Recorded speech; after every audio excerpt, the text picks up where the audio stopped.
दोस्तों, आप सुन रहे हैं तेनालीराम की कहानियां तेनाली और फूलदान, भाग 22। आइए शुरू करते हैं। विजयनगर का वार्षिक उत्सव बहुत ही धूमधाम से बनाया जाता था, जिसमें आसपास के राज्यों के राजा भी महाराज के लिए बेशकीमती उपहार लेकर सम्मिलित होते थे। हर बार की तरह इस बार भी महाराज को बहुत से उपहार मिले।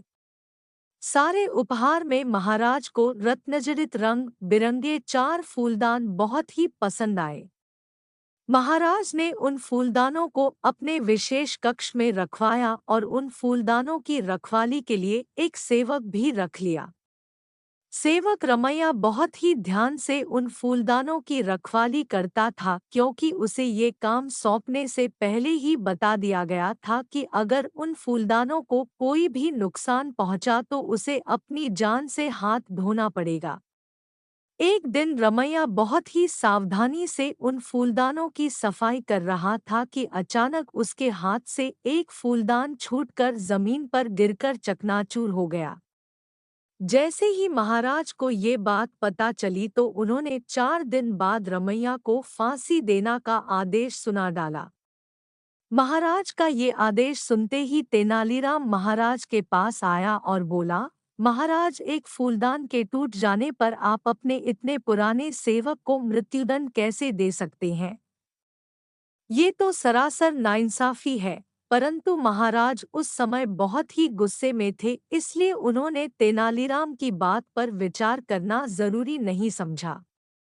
जब महाराज नहीं समझे तो तेनालीराम रमैया के पास गया और उससे बोला, तुम चिंता मत करो। अब मैं जो कहूँ तुम उसे ध्यान से सुनना और फांसी से पहले तुम वैसा ही करना। मैं यकीन दिलाता हूँ कि तुम्हें कुछ नहीं होगा। रमैया ने तेनालीराम की सारी बात बड़े ही ध्यान से सुनी और बोला, मैं ऐसा ही करूँगा। फांसी का दिन आ गया। फांसी के समय महाराज भी वहां उपस्थित थे। फांसी देने से पहले रमैया से उसकी अंतिम इच्छा पूछी गई।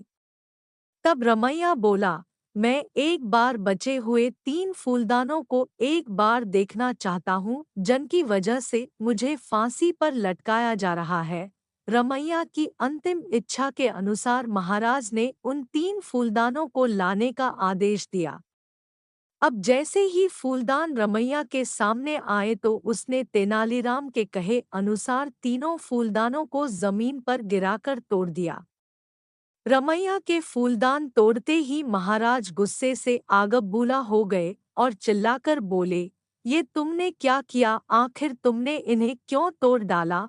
रमैया बोला, महाराज, आज एक फूलदान टूटा है तो मुझे फांसी दी जा रही है। ऐसे ही जब ये तीनों भी टूटेंगे तो 3 और लोगों को मृत्युदंड दिया जाएगा। मैंने इन्हें तोड़कर 3 लोगों की जान बचा ली है, क्योंकि फूलदान इंसानों की जान से ज्यादा कीमती कुछ नहीं हो सकता। रमैया की बात सुनकर महाराज का गुस्सा शांत हो गया और उन्होंने रमैया को भी छोड़ दिया। फिर उन्होंने रमैया से पूछा, तुमने ये सब किसके कहने पर किया था? रमैया ने सब सच-सच बता दिया।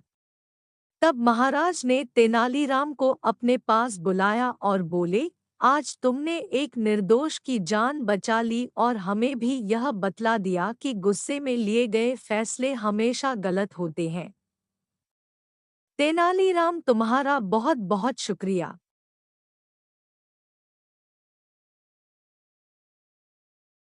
आपको ये कहानी कैसी लगी? आप हमें कमेंट करके ज़रूर बताएं और अच्छी अच्छी कहानियाँ सुनने के लिए आप हमारे चैनल को सब्सक्राइब ज़रूर करें।